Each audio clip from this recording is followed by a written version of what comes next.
What's going on, people? This is the Black Trekker. Thank you for taking time out your morning, afternoon, or evening to sit in with me for a few ticks. Now, what's different about these streams now that I'm going to be producing is that I'm going to be covering more than just Star Trek. I'm going to be covering all of science fiction in general so that we can have a more broader topic of conversation.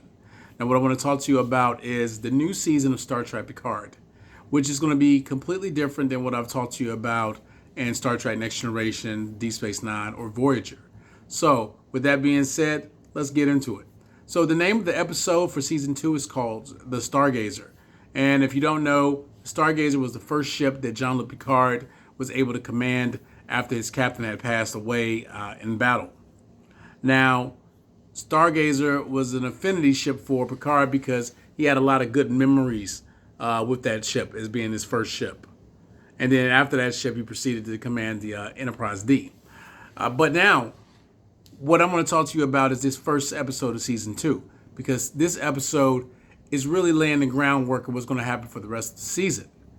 Now, in the beginning of the episode, it's a bit different. It kind of like, in like a lot of TV shows, it shows like previews of what is going to happen at the end of the episode, and then it goes back to saying 48 hours earlier. So basically, 48 hours earlier, Admiral Jean-Luc Picard, because he's been reinstated as Admiral, is on his vineyard, Chateau Picard. Now, the Picards in general are people that make wine. That's their Elkin life. That's what they do. That's what they're about. Now, Jean-Luc was one of the ones that wanted to go explore space and be in Starfleet. But the other Picards, they didn't want to do that. Not his mom, not his dad, and not his brother, Robert, or Robert in English. Now, with that being said, it shows that. Then it's 48 hours later, earlier. And so Picard is on his vineyard, and he's playing with number one, and that's the name of his dog. And what he's doing is that he's testing the grapes. So, like, if you've ever been on the vineyard, in order for you to be able to determine if the actual grape is ripe, is you have to eat it, and you have to eat it raw. So he discovers that it's raw and it's good, and he's like, okay, cool. And then what he does is he signals these flying ships above, and they start beaming the grapes on board, which is high speed. But again, you got to remember, this is the 25th century. So their technology is pretty advanced for being able to have grapes. So then from there, at the end of the night, Picard is talking with his colleague. And this is a Romulan woman.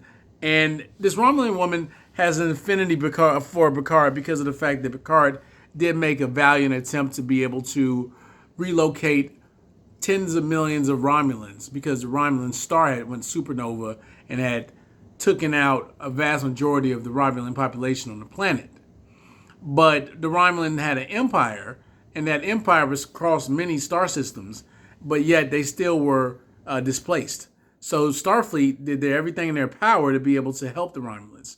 But unfortunately, some things occurred where that got in the way of them being able to effectively relocate. But Jean-Luc Picard was at the forefront of being able to help them relocate. But now, as time progresses, this is like 10, 15 years later, he has a friendship with this lady. But this is the thing. This lady is going into a deeper aspect of Picard. Like, why is he single? Why are you lonely? She asked. She inquired about, why are you not involved?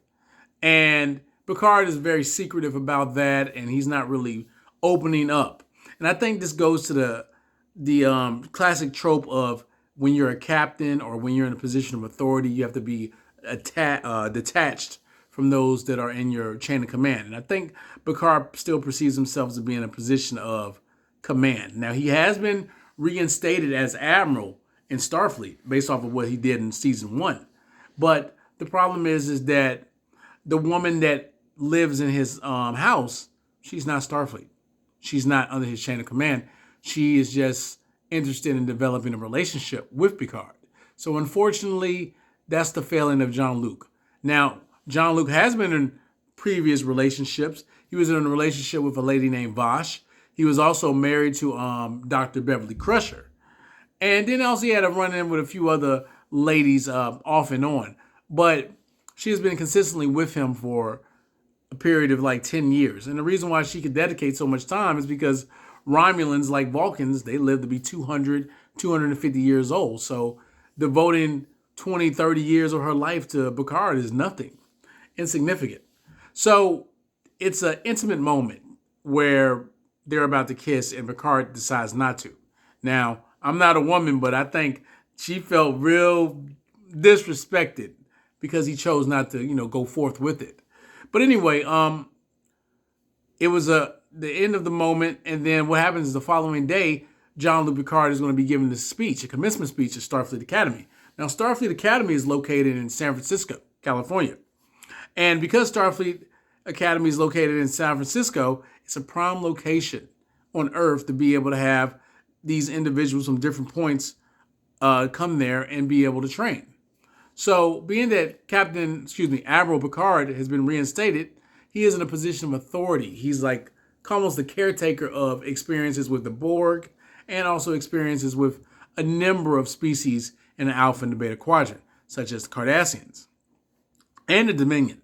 So with that being said, he's given a commencement speech about accepting what you can accept and not accepting what you can't.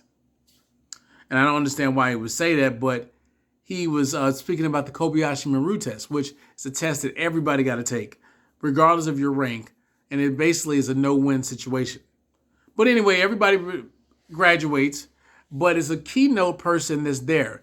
Elnor. Elnor is the first openly Romulan cadet that graduated from Starfleet Academy. Now, Picard and Elnor have a relationship from season 1, which I would encourage all of you to go and definitely check it out and go watch the episode so you can get a better understanding. But he graduates, Picard is happy, and Elnor is happy as well. So now it sets up for what's the next dynamic. Now, one of Picard's oldest friends' name is Raffi. Raffi was under his command when he was the captain of the Stargazer. And because of that, she has also been reinstated as a commander. And she's going to be in charge of the ship called the USS Excelsior 2000X. And the USS Excelsior 2000X it's kind of like paying homage to the Excelsior 2000. That's why it's 2000X at the end of it. And she's going to be the commanding officer. And also, Elnor is going to be on the ship as an ensign. So Picard is happy because two people that he really cares about are going to be together still.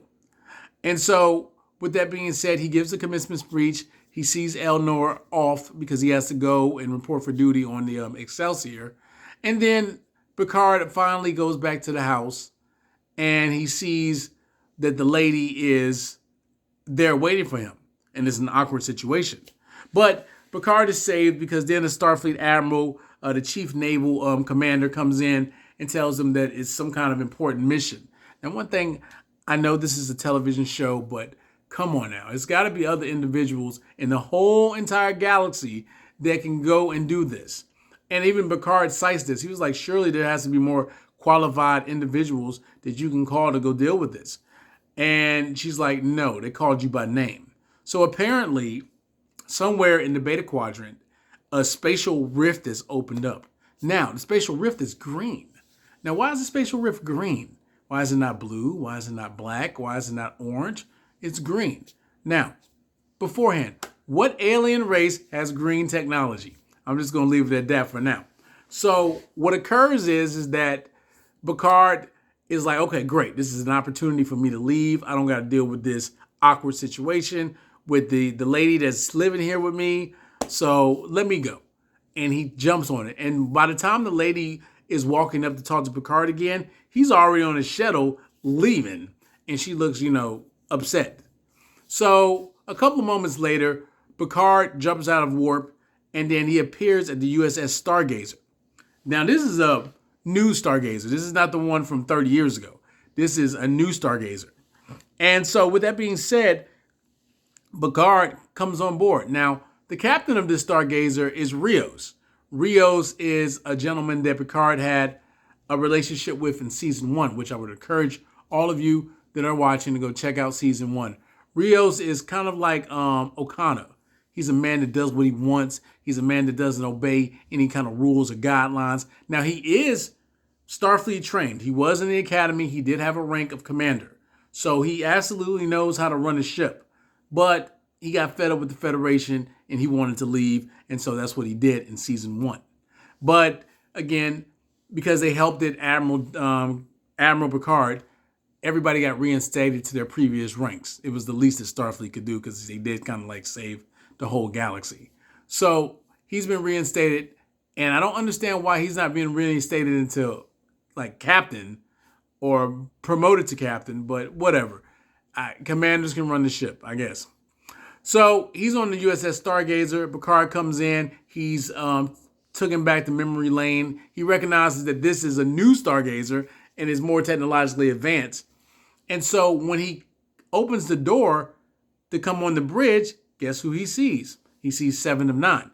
Now, Seven of Nine has a long history and a long character arc in Star Trek Voyager, which you should definitely go check out if you haven't seen Star Trek Voyager. It'll be able to give you a more in-depth understanding of Seven of Nine. And Picard and Seven of Nine are reminiscing, talking about how, they had different ships and how beautiful this ship looks, yada, yada, yada. And so when Picard gets to the main bridge, he greets Rios. Rios greets him, give a hug, and everybody's like, kumbaya again. And then Rios is like, okay, well, they wanted you here by name because they called you by name. And so Picard was like, okay, well, open up main hailing features. And he's like, this is Admiral Jean-Luc Picard, representing the Federation. And then he waited a moment. He looked at Rios. Rios looked at him and was like, okay, well, we know somebody's there. And he was like, okay, this is Admiral Jean-Luc Picard, representing the United Federations of Planet. And then out of nowhere, this like cryptic, robotic voice, Picard. And then they immediately know. And then out of nowhere, the subspace rift, something's coming out of the rift. Now, 7 to 9 is like, look, everybody just fire at will. So a moments later, from the point of looking from the inside of the rift out, you can see that a large armada of Starfleet ships is there. It ain't just the Stargazer no more. It's like 25 vessels of all different shapes and sizes. Matter of fact, Rafi's ship is there. The USS Excelsior. There's a few Galaxy-class starships, Steamrunner starships. So it's a fleet. Definitely there because they already know it's going to be somebody that's trying to start some nonsense. So what comes out? It's a new Borg ship. It's not like the traditional cube. It's not like the traditional sphere. None of that. I would equate it to being like a spider type of Borg ship. And everybody's taken by surprise. And so Captain Rios raises shields. Now, one thing I like about Rios is he's not quick to fire. He's mild-mannered and tempered.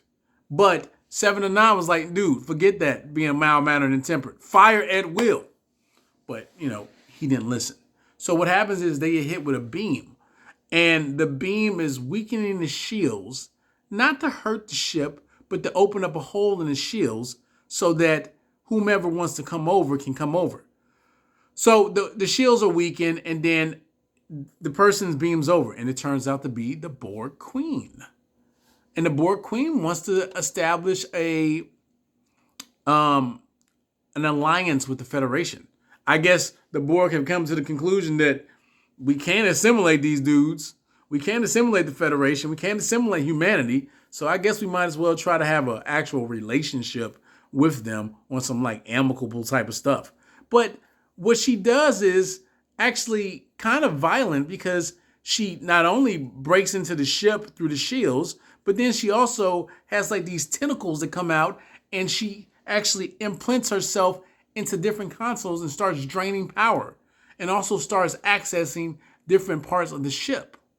This is a new way of assimilating technology that the Borg have apparently started doing. And they don't have any way to stop her because she's already like amassed so much information from the actual ship. It's like almost like 80% in a matter of seconds. So what Jean-Luc Picard does is he authorizes the auto-destruct button. And right when the auto-destruct is counting down, the Borg Queen is like literally in his face. And it's like, Picard. And he's like, what do you want? And then it's counting down like 3, 2, 1. And then all you see is a big flash. But then Picard is back at his house. Picard is at his house and Picard is chilling. Picard is chilling in his arboretum. He's chilling in his arboretum and he looks and he recognizes that this doesn't look like his regular house. So he's walking through and he's looking for Loris. Loris is the Romulan woman that I was telling you about earlier. But he doesn't see Loris. What he does is he sees a synthetic. And the synthetic is kind of like Data, but not as advanced. And the synthetic is asking him, sir, do you need me to do anything? And Picard is taken aback by like, yo, who is you? Like, what are you doing in my house? But unfortunately, Picard is kind of like, his patience has run thin. So he's at a table and he's like, I don't understand what's going on. And then he hears a voice and he's like, Mo Capitan, I've missed you. And then he starts saying, no, no, no, because he knows who called him Mo Capitan many decades ago. And there's only one person. And as he looks up and he turns and the voice says, oh, wow, you're a bit older than I thought. And then he snapped his fingers and he says, now we're even. That person is Q, the omnipotent, all-powerful, all-knowing, wannabe godlike figure that some would say tormented Picard in his younger days as captain of the Enterprise D. But I think, in all honesty, Q was more like a mentor, a very strict and very deliberate mentor, but a mentor nonetheless, because it was Q who actually introduced the Federation to the Borg. And now it's coming like full circle. And he tells Picard, what did I tell you all those years ago? The trial is never over. So, and this is about taking the road not traveled. So Picard looks lost and bewildered, but this is the beginning of the new season of Star Trek Picard. And I would encourage everyone to definitely check it out. And if you have any comments, please comment in the comment section for me. And by all means, like, share, and subscribe. And I definitely plan on making some more videos in the coming days. So definitely check me out. Tell your friends, tell your family members that are not Star Trek fans so we can get this channel moving forward again. Thank you.